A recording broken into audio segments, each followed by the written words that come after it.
So guys, sinushow ko lang po sa inyo ang aking paboritong asparagus ferns plants.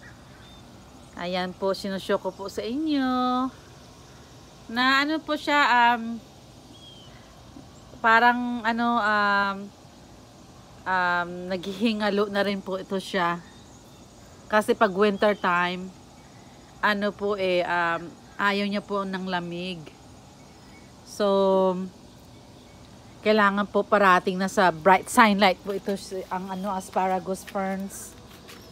Kaya ito na naman po naging blooming po siya pag summertime.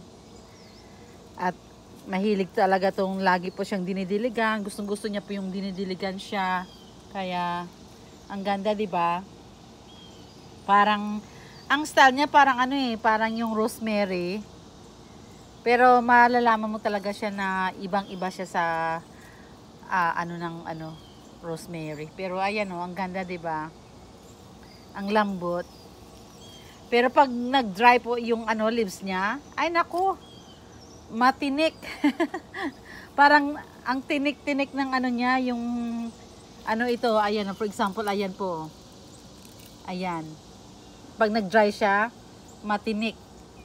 Kaya, pero pag hindi siya dry, ganito siya. Ang lambot, ang sarap hawakan.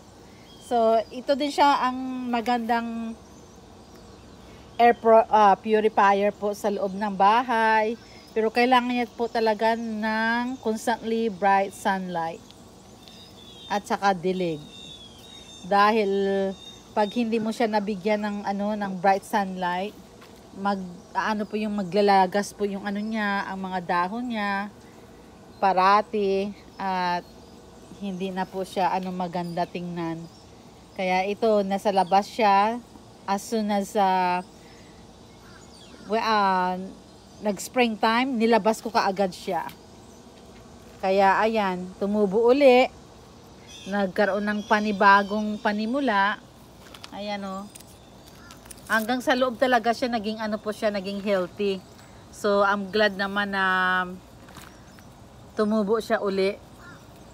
Kasi ang pangit niya pag pag nagdalagas yung mga dahon niya, ang pangit-pangit po. Kaya kailangan, kung gusto niyo talagang gusto niyo nang magkaroon nito, kailangan alagaan nyo po siya. Kailangan nasa bright sunlight po siya at lagi po siyang nadidiligan. Kasi yan ang gustong-gusto niya. Kaya tingnan mo, fresh na fresh talaga siya. Pag pag winter time, ipakita ko rin po sa inyo yung update niya pag nanglalagas yung niya, ang mga dahon niya. Kasi ayaw niya talaga ng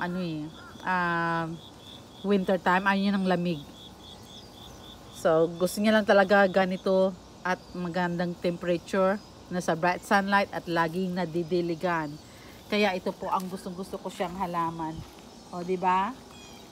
Ang ganda. Well, guys, I hope na tutunan niyo po ang aking ideas at mga suggestion. Sana po lagi niyo pong